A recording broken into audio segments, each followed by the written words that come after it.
no ar. Um programa que mostra, divulga e debate o terceiro setor, dando voz à solidariedade e construindo a cidadania.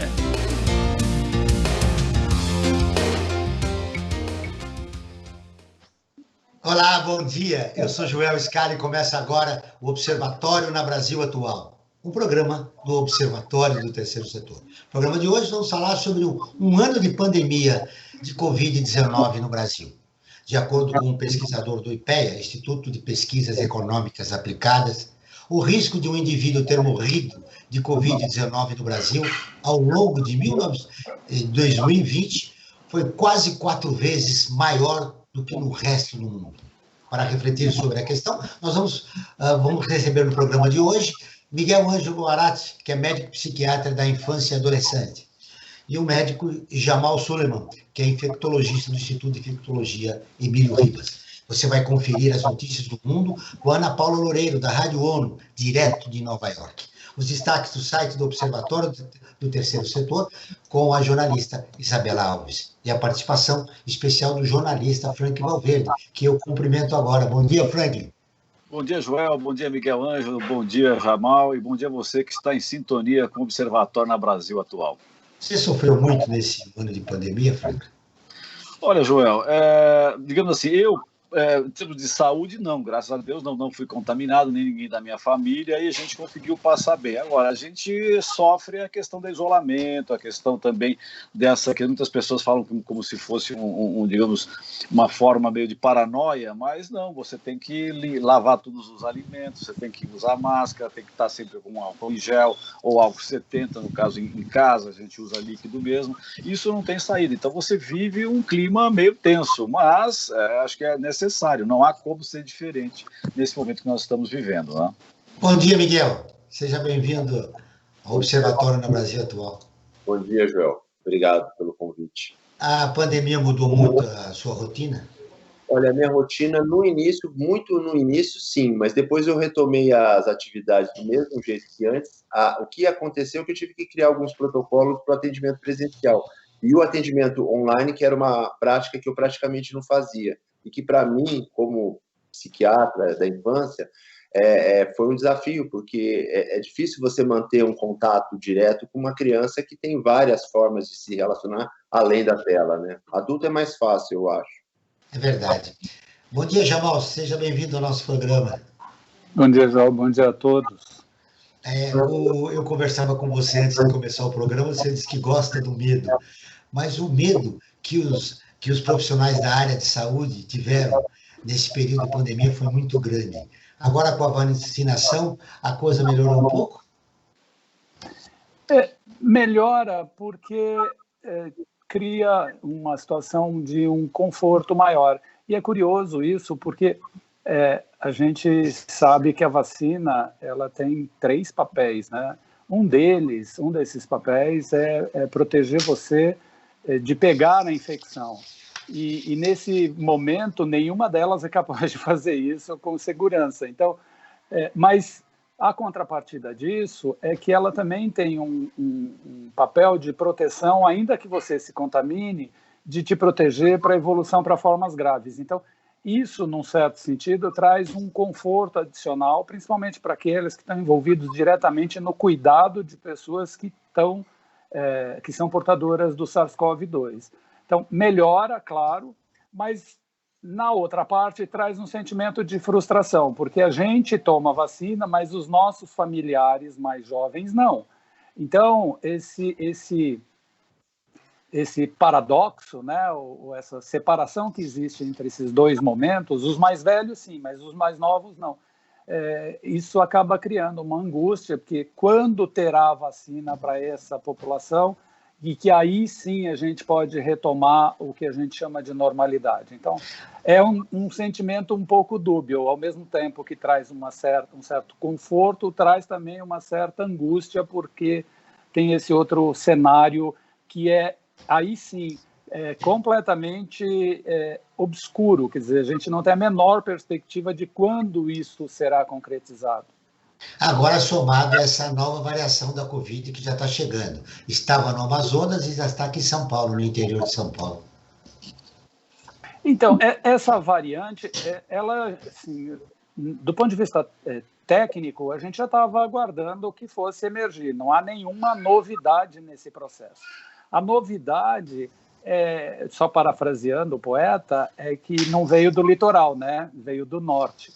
E não há nenhuma garantia de que ainda não venha do litoral. Então, essas variantes ou essas cepas diferentes que vão emergir no processo da pandemia, e fundamentalmente porque o Brasil não fez a sua tarefa de casa, e a gente sabe exatamente quem é o responsável por isso, de se inserir no processo do Consórcio Mundial de Vacina, para que a gente hoje não tivesse que ficar disputando 2 únicas vacinas disponíveis.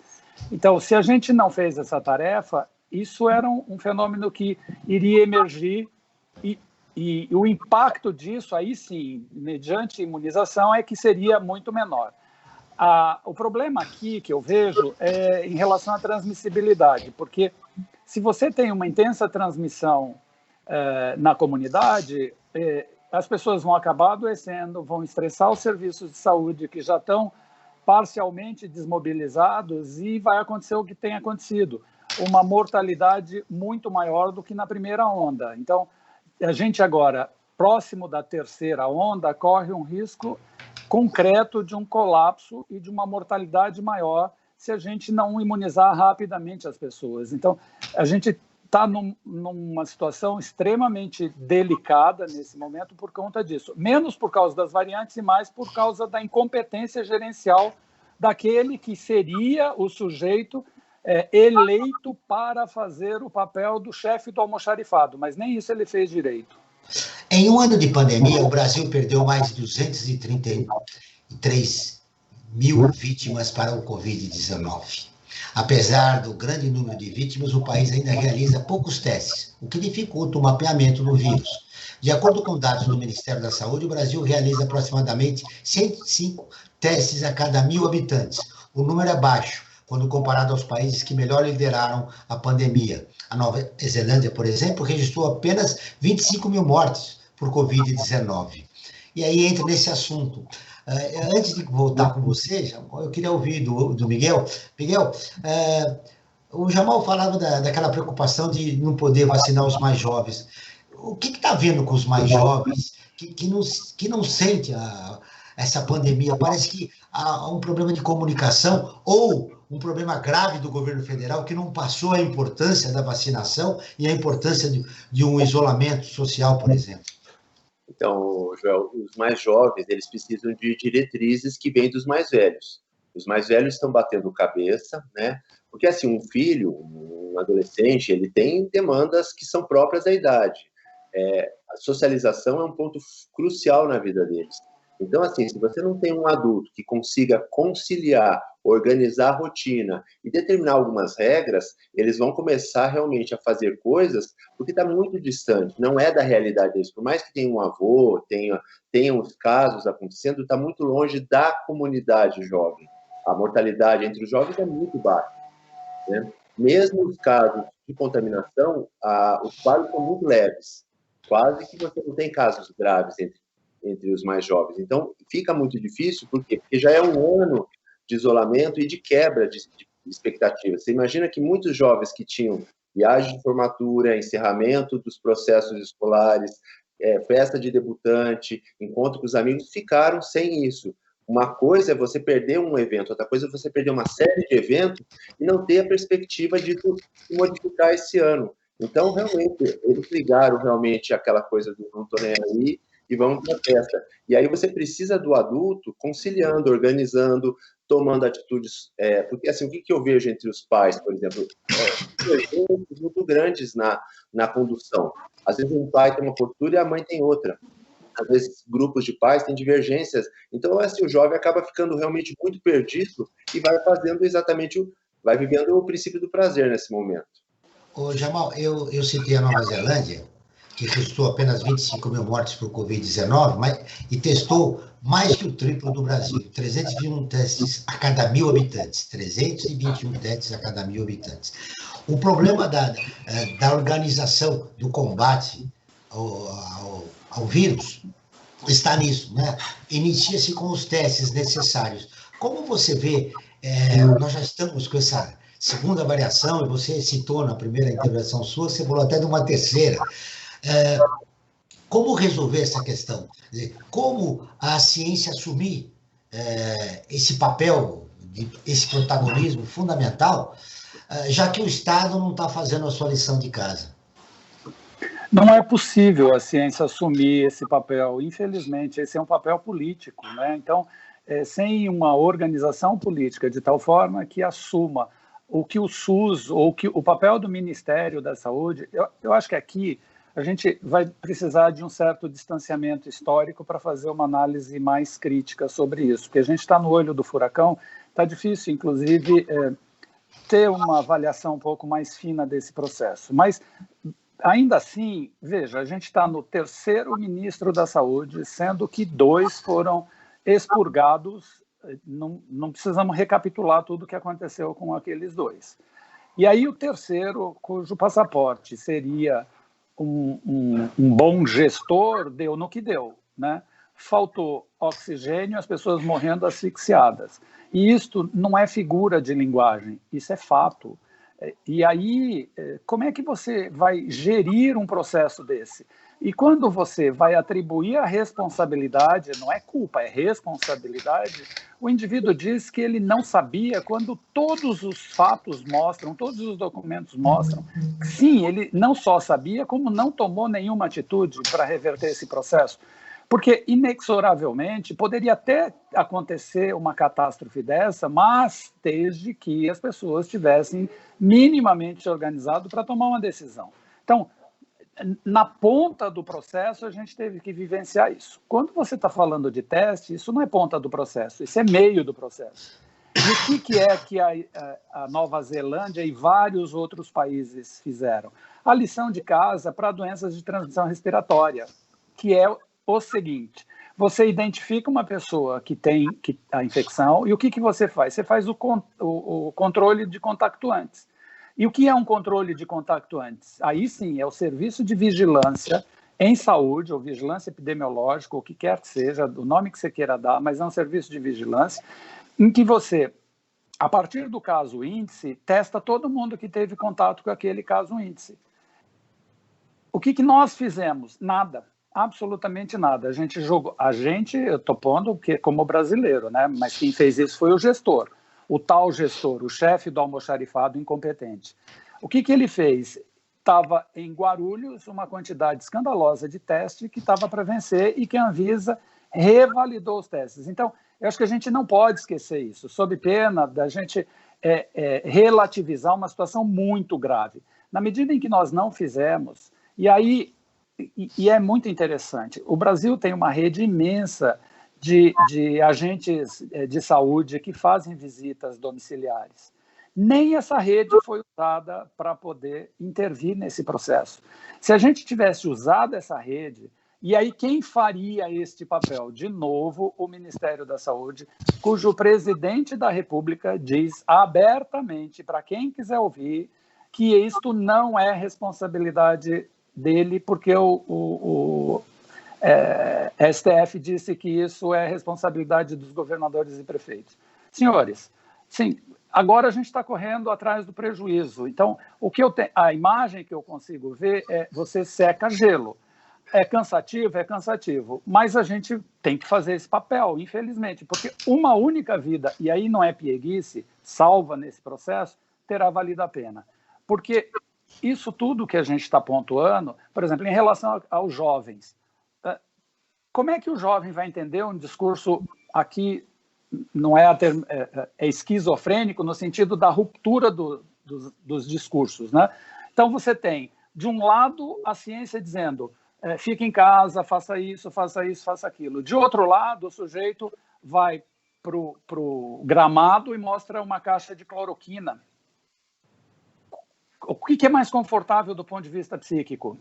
A caixa de cloroquina para EMA, né? E sou livre, não ficar em casa. Então, além do indivíduo ter que perder tudo isso que acabou de ser descrito aqui, ainda tem essa imagem que vale muito, porque a ciência tem um discurso que é muito mais difícil de chegar próximo de quem não está familiarizado com aquele vocabulário, né, que é o que a gente tem feito desde o começo, inclusive. Por isso, eu sempre acho um prazer imenso participar desse tipo de fórum, porque, num certo sentido, a gente tenta desconstruir essa narrativa científica de tal forma que o indivíduo possa entender, não pela pedagogia do medo, mas pela apropriação de conceitos. O sucesso dessa iniciativa que você está falando vai evitar mais mortes no país. Se você não tiver, e você e seus colegas não tiverem isso, nós veremos ainda o aumento de número de mortes no país. Agora nós vamos ouvir a Rádio ONU, que é parceira de conteúdo do Observatório do Terceiro Setor, com a reportagem. No pós-Covid, economia digital pode melhorar a inclusão de pessoas com deficiência. A Ana Paula Loureiro, de Nova York, tem as informações.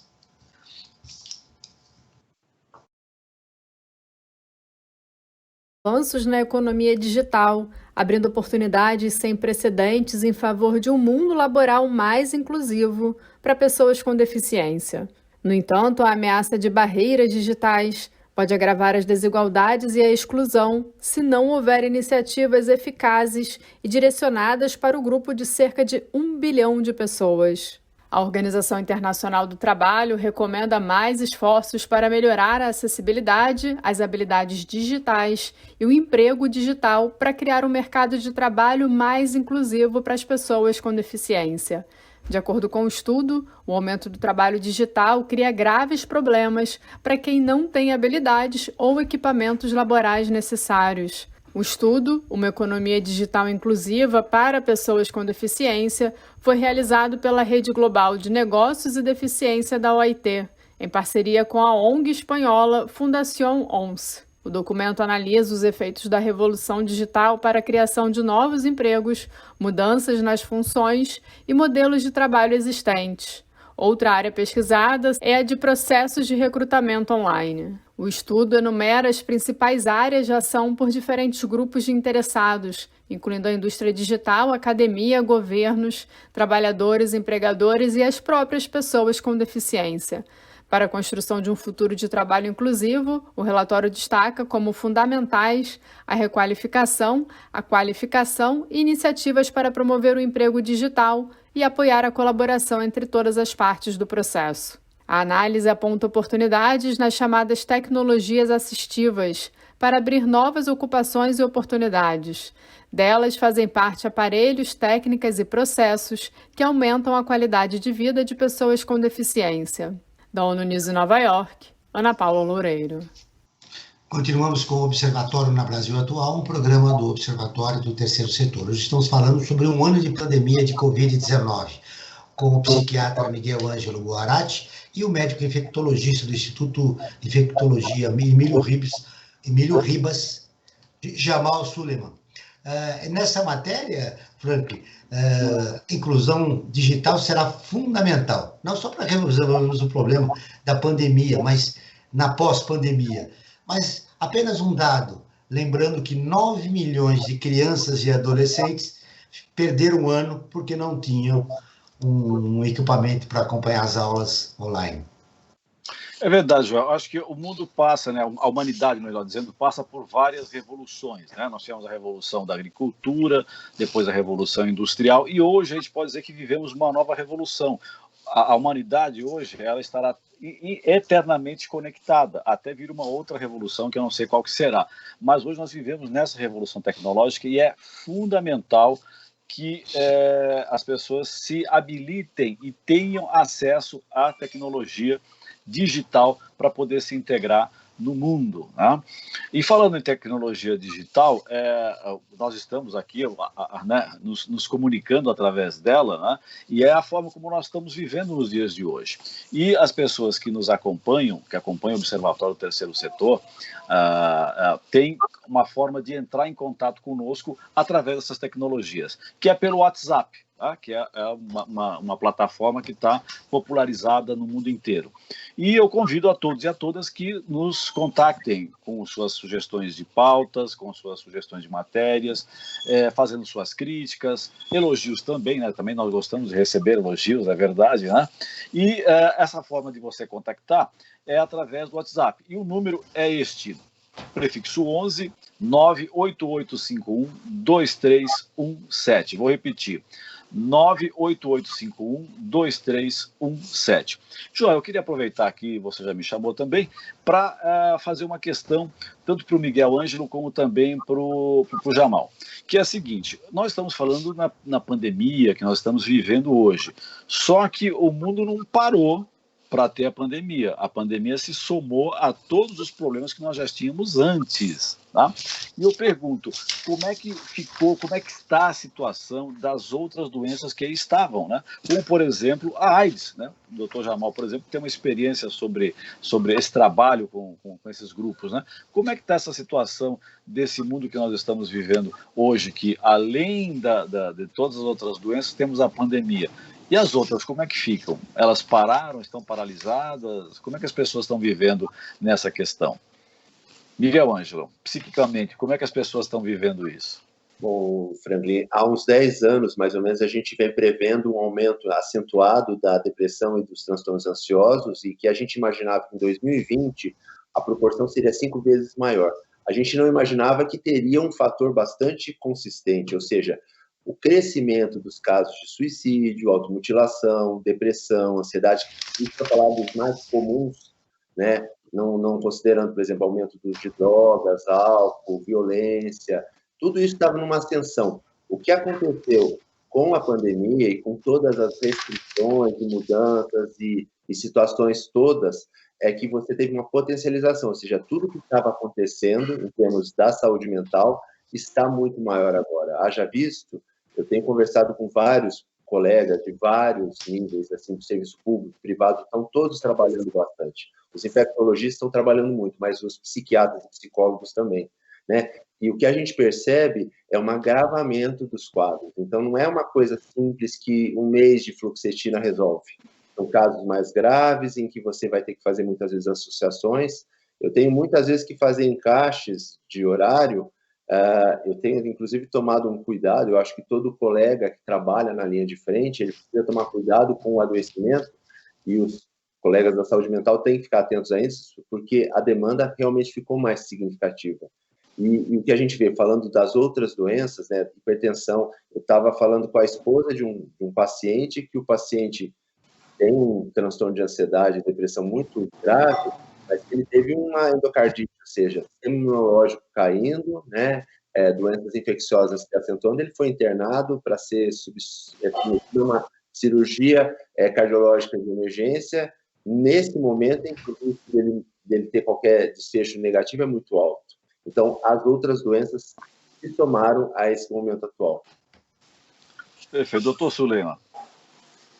Esse fenômeno que você chama a atenção, Franklin, ele continua, e não é por outro motivo que a gente insiste na história do distanciamento, que eu pessoalmente não gosto do distanciamento social, principalmente porque a gente tem novas tecnologias que muita gente está familiarizado com ela. Então, o distanciamento ele não pode ser social, porque o preço disso a gente acabou de ver, Miguel, qual é, né? O distanciamento é físico. E em sendo físico, a gente pode manter contato através dessas outras plataformas. O ponto central aqui, que me parece importante, é que as doenças continuam aí. As pessoas que são hipertensas continuam hipertensas, precisam ser tratadas. As pessoas com HIV/AIDS precisam ser tratadas. No meio da pandemia, o meu hospital é o hospital de referência nacional para HIV/AIDS. Então, é um hospital de porta aberta, tem um pronto-socorro de porta aberta, em que 90% da demanda sempre foi HIV/AIDS.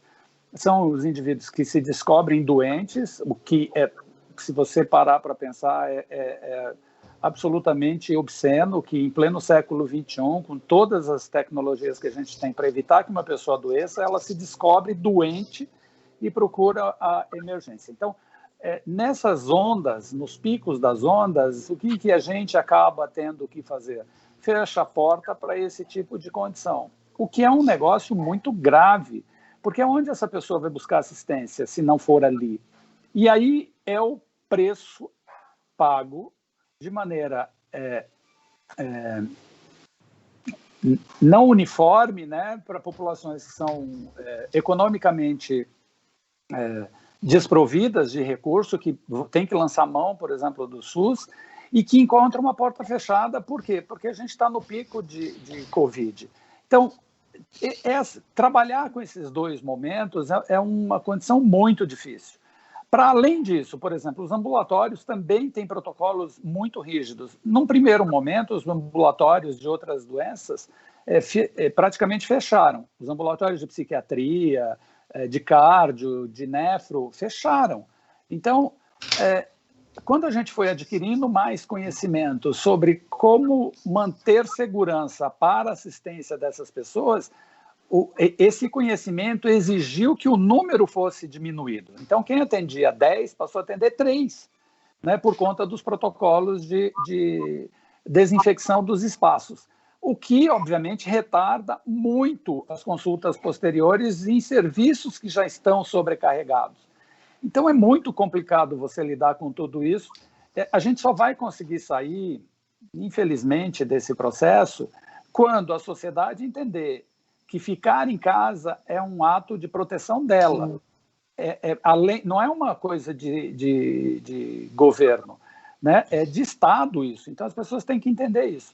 O segundo ponto, tão importante quanto, é que elas lutem para ter vacinas, no plural, né? Para a gente sair desse processo de 2 vacinas, sendo que, de verdade, a gente tem uma, que é Coronavac, né, numa escala maior do que a vacina Oxford. Então, enquanto isso não ocorrer, a gente está pagando um preço alto. Há uma perspectiva de daqui a um ano a gente vai precisar ver esses dados, um número grande de pessoas mais doentes do que estavam há um ano atrás, né? Do ponto de vista psíquico, por exemplo, tem vários trabalhos mostrando que esse é um fenômeno no mundo inteiro, não é específico da gente aqui. Os primeiros trabalhos vieram da China, que tem uma outra cultura, uma outra dinâmica, né? Um outro entendimento desses processos de restrição, e ainda assim as pessoas tiveram um sofrimento psíquico muito grande. Tem até uma linha tentando associar isso, esse desencadeamento, com o papel do vírus nesse processo todo, que é uma coisa bastante interessante, né? Uma doença psíquica causada por um agente infeccioso, né? Para além da questão de você ficar isolado. Jamal, eu ainda tenho dúvida nisso, mas enfim. Eu queria que você esclarecesse os nossos ouvintes. O Frank Valverde, nosso companheiro, co-apresentador do programa, me contava na semana passada que os pais foram vacinados.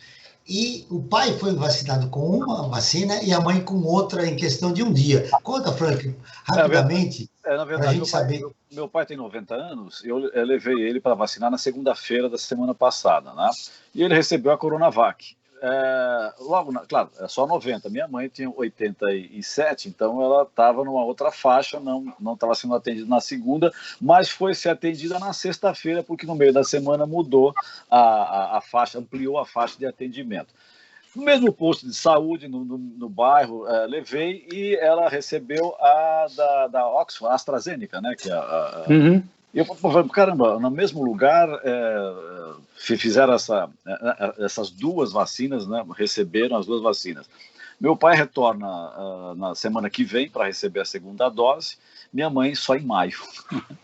E agora eu me pergunto, o problema aí até aí tudo bem, né? Agora, será que há um controle, dá para confiar, né? Tá tudo, né? A logística desse governo está tão esquizofrênica, né? Não sei se é o termo correto, mas tão desorganizada. Será que dá para confiar na logística deles, que quando chegar o período, daqui a 15 dias, nós vamos ter a Coronavac para ser atendido, e não só a AstraZeneca, e o contrário também em maio, né? Fica essa incógnita nesse sistema que nós estamos vivendo hoje, da aplicação de vacinas. Com o relato do Frank, Jamal, se acontecer de você tomar a primeira dose com a vacina da Coronavac e a outra depois da Oxford, o que significa isso para a saúde? É importante a gente esclarecer, porque, pelo que o Frank está falando, não está constando ali que tipo de vacina, qual é a origem da vacina que tomou o pai ou a mãe. Como é que fica isso? Então, são várias coisas numa única pergunta, né? Eu vou tentar decodificar isso. Então, a primeira questão vacina boa é aquela vacina que está no seu braço, tá? Esse é o primeiro aspecto. Não importa se é Corona, se é Astra, se é Moderna, não importa. O que importa é que o indivíduo tome. As eficácias, elas são semelhantes. No frigir dos ovos, elas são semelhantes. A da Coronavac, que foi feita em populações intensamente expostas à fase 3, quando você vai para campo, não é necessariamente populações extremamente expostas. Por exemplo, os seus pais, Franklin, eles estavam recolhidos, então não são populações intensamente expostas. E aí deu uma eficácia para infecção de 51%. Mas para formas graves, naquela coorte, naquele grupo de 100%. Agora a gente está na fase 4, vamos ver isso. Qual é a vantagem da Coronavac, então, para populações de maior idade? Vantagem é que a segurança dela, a gente já conhece, a gente já tem outras vacinas dessa mesma plataforma, e a chance de eventos adversos moderados e graves é 0. E eventos adversos leves, tipo dor no local da aplicação, para todas as vacinas. Então, o perfil de segurança é perfeito para essa população. Agora, o perfil de eficácia a gente não sabe, porque os ensaios clínicos não foram de nenhuma vacina em populações nessa faixa etária. Mas, ainda assim, diante do cenário de pandemia, a gente opta por vacinar. Por quê?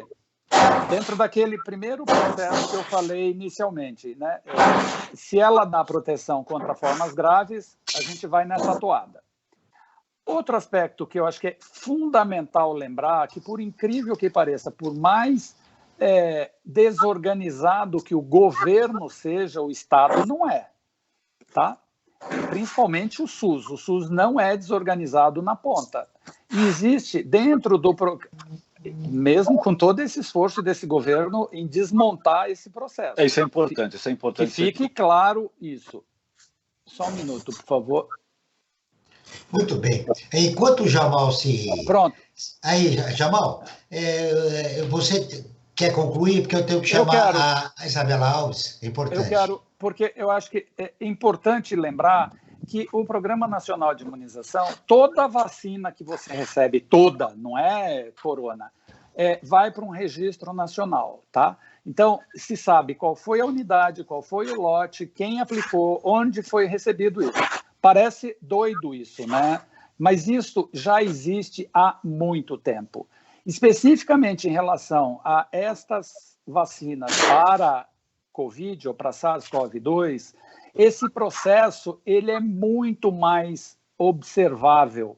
Por quê? Porque a gente não tem nenhum ensaio clínico neste momento que diga, se você tomar a Coronavac na primeira e for fazer o reforço de uma outra vacina, o que aconteceria?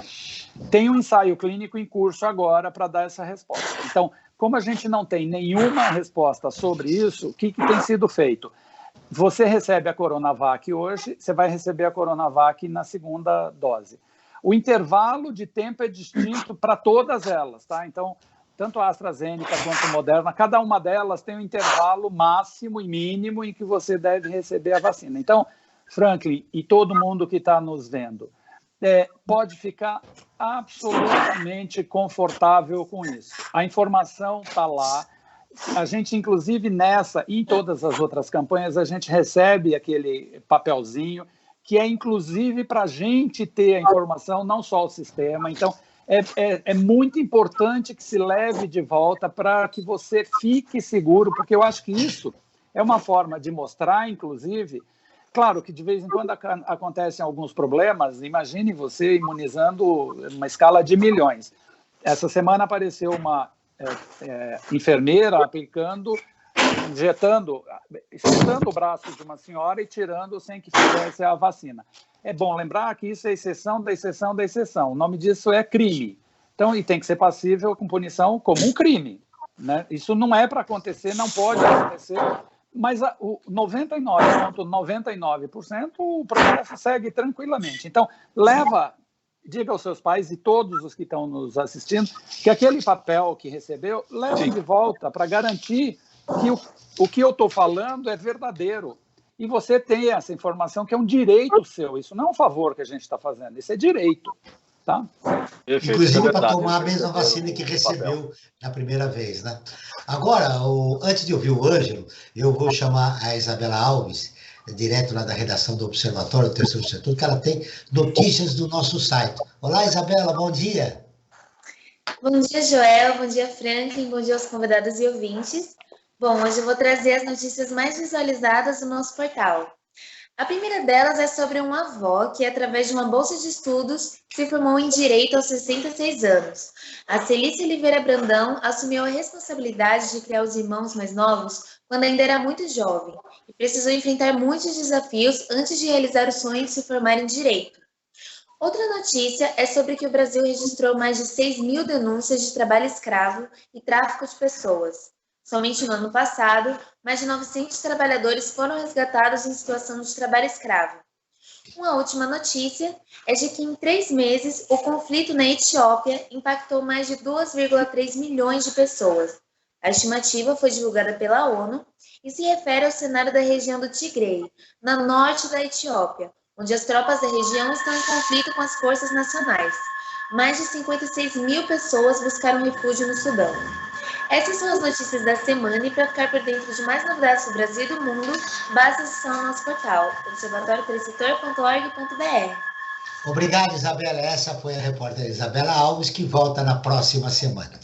Obrigada. Ângelo, de acordo com a pesquisa Impactos Primários e Secundários da Covid-19 em Crianças e Adolescentes, realizada pela Unicef Brasil, famílias com crianças e adolescentes de todas as classes foram as mais atingidas pela pandemia. 61% viraram seus rendimentos domiciliares minguarem. A insegurança alimentar e de renda ainda refletiu em menos estudantes com acesso às atividades escolares e mais crianças e adolescentes com os sintomas relacionados à saúde mental. Nós já tocamos nisso nas primeiras perguntas, mas eu acho que é importante voltar. Que cuidados as famílias devem tomar em relação às crianças e adolescentes neste período de pandemia, Ângelo? Então, Joel, uma coisa importante de lembrar é que eu até estava discutindo esses dias, os pais, na verdade, eles ficaram muito fora do dia a dia dos seus filhos, por exemplo, não acompanhando o desenvolvimento escolar. Eles iam descobrir, às vezes, que o filho não estava fazendo lição depois de, às vezes, um mês, que a criança já não estava fazendo. E agora eles ficaram muito mais próximos e se deram conta de uma série de lacunas na assistência e no cuidado. Então, acho que a primeira coisa é que os pais precisam ver os filhos que eles têm, né? Inclusive diferenciando uma criança da outra. Você pode ter 2, 3 filhos, você vai ver que cada um é de um jeito, um é mais responsável, o outro é mais preguiçoso, outro é mais agitado, e com cada um é necessário você ter uma conduta distinta, sendo igualitário. É aquela coisa, você sempre vai dar aquilo que o filho precisa, considerando que todos precisam de algum tipo de cuidado. Então, a primeira coisa é observar melhor os filhos, estar próximo aos filhos, para que depois que a rotina voltar, isso não se perca, né? O que eu vejo, a gente tem conversado muito isso, é uma terceirização que os pais, de todos os níveis, mas na classe alta isso é muito marcante, dos cuidados dos filhos. Então, é muito frequente o pai terceirizar para a escola, terceirizar para o terapeuta, terceirizar para a babá, e sair um pouco desse papel. E ele precisa assumir, reassumir esse lugar, cuidado, modelo, né? Muitas vezes os pais querem que os filhos ajam de determinadas formas, sem ser esse modelo para o filho, fala muito, mas faz pouco. Então, esse é um cuidado importante. E ficar atento às variações de humor. A criança, ela sinaliza quando ela não está bem, e não é falando, olha, não estou bem. Ela simplesmente começa a dormir mal, ficar mais triste, mais irritada, brincar menos. Dependendo da faixa etária, isso vai ficando mais evidente, né? Uma coisa importante também que aconteceu com a questão do isolamento foi o aumento da violência doméstica, tanto com as mulheres quanto com as crianças. E a escola era um agente de controle dessa violência, e isso se perdeu. Então, aumentou-se muito. Tenho visto bastante crianças com situações de violência, agressão. Então, a gente não tem que cuidar só dos nossos filhos, a gente tem que ficar atento também às crianças do vizinho, quando a gente começar a perceber alguma coisa que possa chamar atenção, brigas, etc. Ou seja, está acontecendo uma mudança fundamental nas relações familiares, né? E sociais também, né? Já que boa parte das pessoas estão em isolamento. Exatamente. E eles precisam ressignificar aquela coisa. Os pais têm filhos, antigamente tinha filhos sem pensar muito, hoje a gente pensa muito qual que é o propósito da paternidade, da maternidade. Esse propósito precisa ter um outro local, porque as crianças, a demanda das crianças hoje é muito maior. Antigamente, não se tinha tanta cobrança. Hoje o nível de cobrança é muito maior, as expectativas são gigantescas. Então, ter um filho hoje precisa ter um cuidado a mais, né? Como os índios têm um cuidado dos... A gente voltar um pouco para essa ideia. Cada criança existe, toda uma tribo cuide dela. Nós precisamos ficar atentos não só aos nossos filhos, mas também aos filhos dos nossos irmãos, dos nossos vizinhos, e observar o bem. Ô, Jamal, eu quero falar uma coisa que está acontecendo no nosso país, desagradável, que é o fura-fila. Eu me lembro lá em Goiás, recentemente, o secretário municipal do município de Goiás, como eu disse, vacinou a própria mulher. No Amazonas, o Ministério Público ameaçou, pediu a prisão, né, do prefeito e da secretária de saúde, se não me engano, porque ali estavam se colocando parentes, amigos, estavam fazendo... Que é isso? Como é que você encara, como médico, uma situação dessa no país? E como você disse no caso da enfermeira, que foi um ato isolado, mas esse fura-fila está acontecendo em vários municípios do país. Então, esse tipo de situação, para mim, é crime, simples assim, tem que ir para a esfera criminal. É interessante, né? Porque são políticos que não entraram pela porta dos fundos, são eleitos, e representam uma parcela da comunidade que está no poder. Então, um indivíduo que faz uma atitude dessa demonstra claramente a sua falta de completo comprometimento com a comunidade, com a sociedade. E esse indivíduo precisa ser posto na esfera criminal. Não dá para ser tolerante com esse tipo de comportamento. Porque, uma vez tendo feito o processo, você não tem como reverter. A pessoa já recebeu o imunizante. O problema aqui é que a gente tem a péssima mania de relevar isso, né? Então, eu para mim, não tem outra coisa. Vai para a esfera criminal e precisa receber uma punição exemplar. E perder o cargo, perder a função, esse sujeito tem que ser banido da convivência social. Não cabe nesse tipo de coisa. Você sabe, Jamal, o outro caso que eu me lembrei, que eu gostaria de ouvir tua opinião, é do desembargador lá em Santos. Ele foi visto esse fim de semana novamente sem máscara. Quer dizer, ele já tinha sido multado anteriormente, deu toda aquela polêmica, existe um processo dentro do Poder Judiciário contra ele, a respeito da atitude dele, mas agora novamente ele está passeando com o cachorro, se não me engano, esse fim de semana, sem a máscara. Então, e é curioso que as pessoas veem aquilo e colocam uma doença psiquiátrica, né? Porque facilita, terceiriza o problema. Adorei a sua intervenção, Miguel, de terceirizar a educação. Eu tenho visto terceirizar relações afetivas, né? O marido que não suporta ficar com a mulher por causa que ficou em isolamento. Essas coisas absolutamente estapafúrdias. E aqui se terceiriza o problema, vira um transtorno psíquico quando ali é falta de caráter, não tem nada a ver com psiquismo. Não é um comprimido que vai resolver o problema dele, ali é caráter, é formação, é um indivíduo que tem zero compromisso, é um sociopata, né?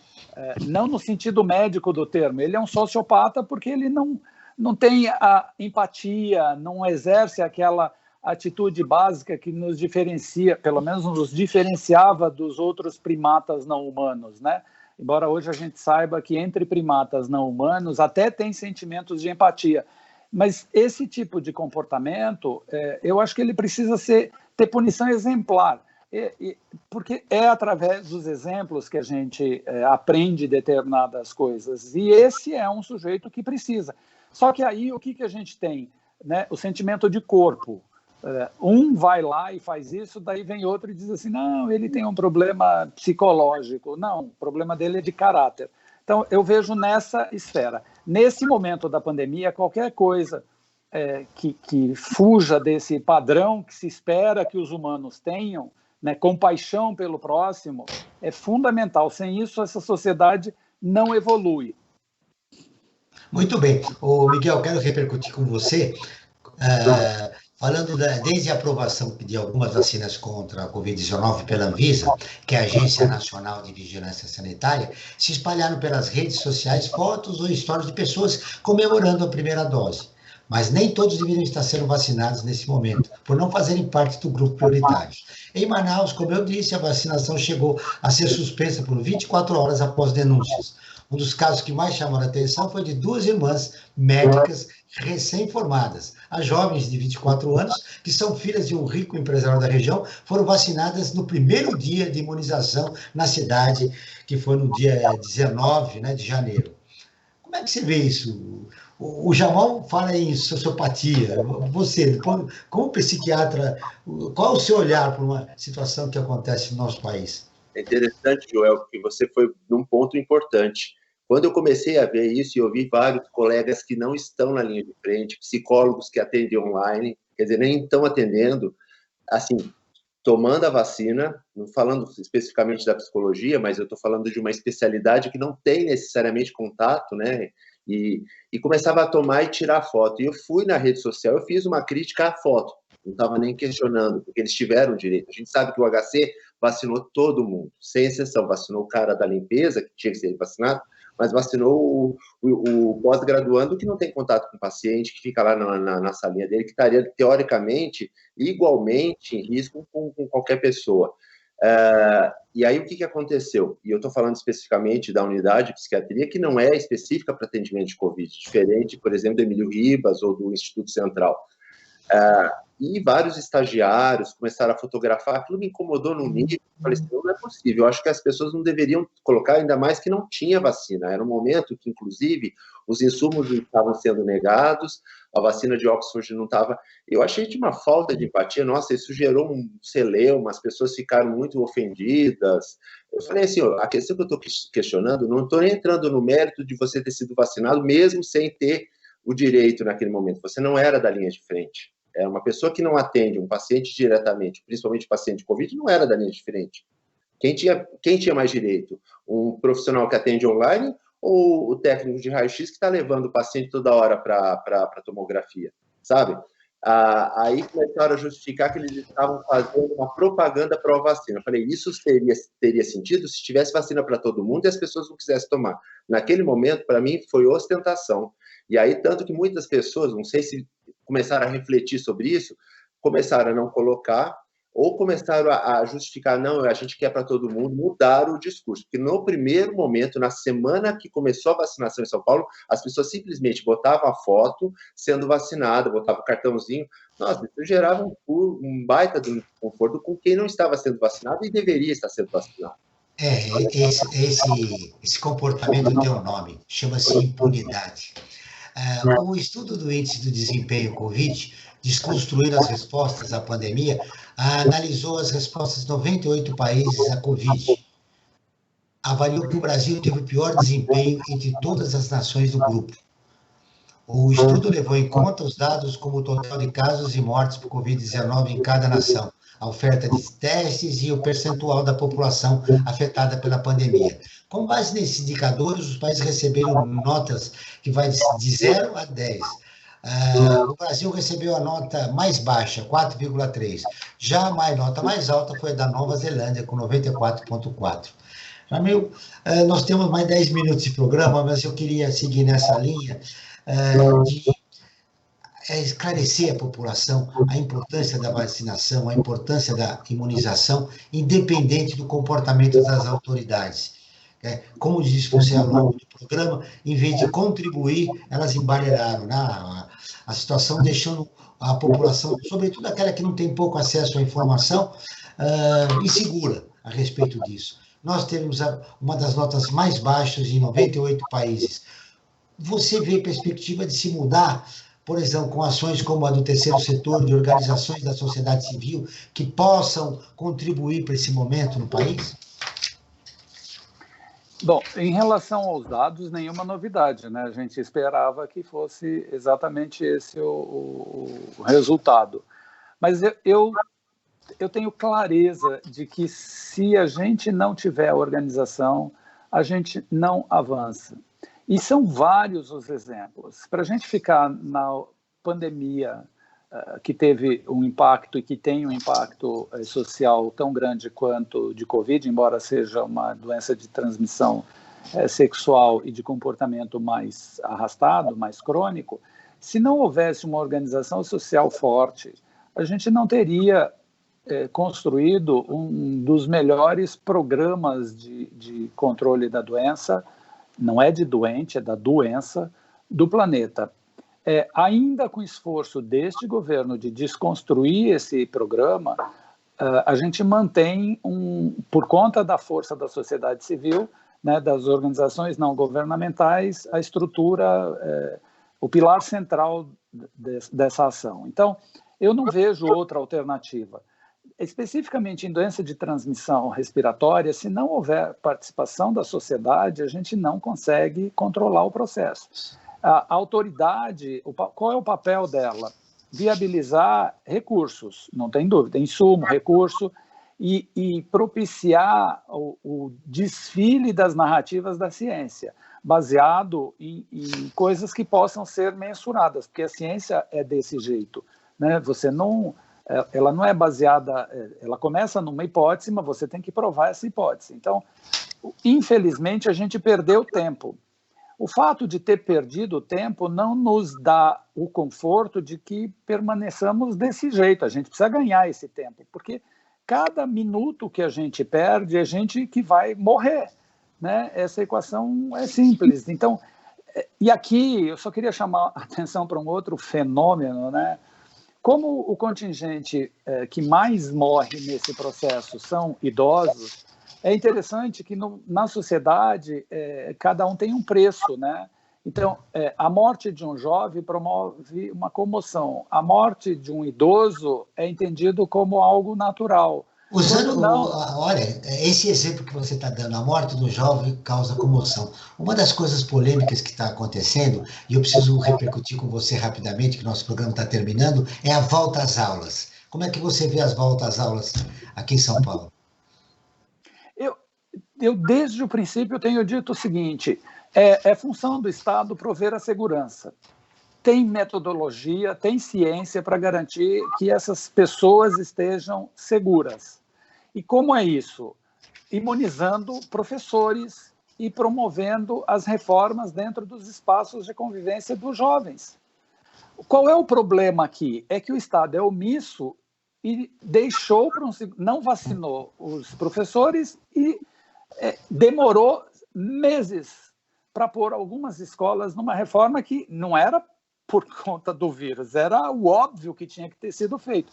Imagine você exigir que tenha água, sabão e papel dentro dos banheiros, olha, isso é um escárnio, né? Então a gente só pôde começar a ver esse problema quando veio o vírus. E o resto, né? As crianças estavam submetidas, os jovens estavam submetidos a um ambiente inóspito porque não tinha o vírus.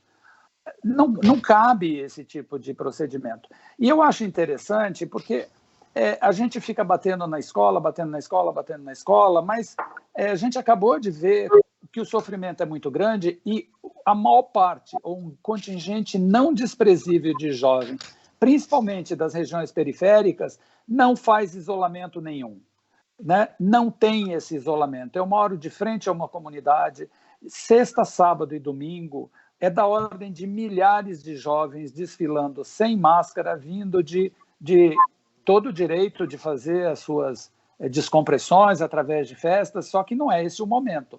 Então, eles não fazem esse tipo de isolamento e a gente fica discutindo que tem que ter, não pode voltar às aulas, deve, com segurança. Muito bem, você é a favor da volta às aulas, imunizando os professores, é o que o governo do Estado não quer. Não quer. Ângelo, eu quero te ouvir, fechando nosso programa, a respeito disso.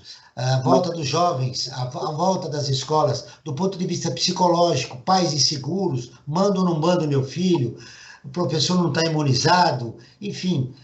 toda essa problemática em função desse retorno às aulas. Eu quero saber a tua opinião rapidamente, por favor.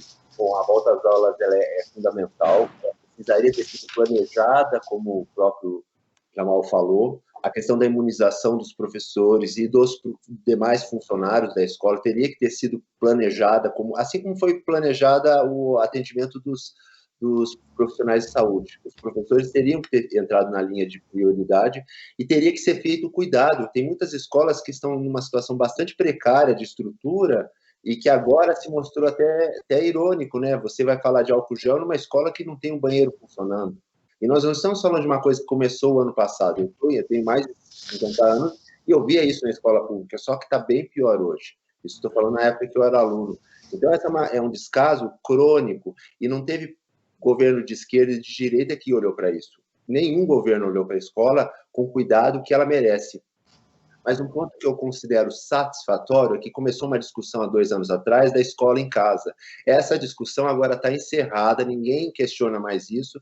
Escola tem um papel fundamental não só na formação, né, do conteúdo, mas da formação global da criança e do adolescente, social, valores. E o papel do professor, apesar de não estar sendo adequadamente considerado, se mostra muito importante. Os próprios pais agora não questionam. Agora, tem aqueles pais que têm o receio, normalmente são os pais de classe média alta, né? Os pais de classe média baixa não têm isso, até porque eles precisam trabalhar, né? É uma questão muito mais elitista, e essa questão da escola mostrou muito o hiato, né? A gente tem um abismo social que agora, infelizmente, se agravou muito mais. Em termos da educação, isso é bem notório. Uma boa lembrança que você fez, Ângelo. A importância da escola, a pandemia trouxe isso, né, para todos nós. Frank, as suas conclusões finais. A vacinação chegou. Pouco a pouco ela está acontecendo, mas temos que continuar usando máscara e higienizando as mãos. Isso é fundamental para vencer a pandemia. Agradecendo os nossos 2 convidados, eu dou 30 segundos para cada um registrar o que de mais importante gostaria de fazer no nosso programa. Eu começo com você, Ângelo. Bom, acho que o mais importante de tudo é a gente repensar quais são as nossas prioridades, né? E tentar ser diferente. Eu acho que a pandemia está trazendo essa oportunidade, muitos não estão fazendo isso, mas a gente tem que buscar ser diferente e dar o melhor de si. Eu acho que esse é o ponto principal que a gente tem daqui para frente. A gente não vai voltar para um novo normal rapidamente, mas a gente pode melhorar uma série de coisas em nós mesmos e, com isso, melhorar o mundo que nos cerca. Na verdade, que esse novo normal está deixando as pessoas piradas com essa pandemia. Jamal, sua conclusão final em 30 segundos, por favor, agradecendo você e o Miguel pela entrevista no programa de hoje. Foi um prazer, e o que eu queria concluir é que cada um de nós, das pessoas que estão nos vendo, nos ouvindo, que se visse no outro, né? Se veja no outro para ter o mínimo de empatia em relação a esse processo todo. É um processo extremamente doído, demorado, mas seguramente todos nós sairemos. Se sairmos de mãos juntas, vai ser melhor, né? Não podemos deixar ninguém no meio do caminho. Então, tenta olhar no outro e se enxergar. O Observatório no Brasil Atual está terminando. Agradeço a presença do médico psiquiatra Miguel Ângelo Buarati, especialista na infância e na adolescência, a Jamal Suleiman, médico infectologista do Instituto de Infectologia Emílio Ribas. Esse programa foi produzido pela equipe do Observatório do Terceiro Setor. Na próxima terça-feira, acompanhe o nosso programa Observatório na Brasil Cidadão, né? Como sempre, todas as terças-feiras, sempre com assuntos importantes da atualidade. E nós ficamos por aqui, sempre na luta por uma sociedade mais justa, solidária, sustentável e tolerante. Até o próximo programa.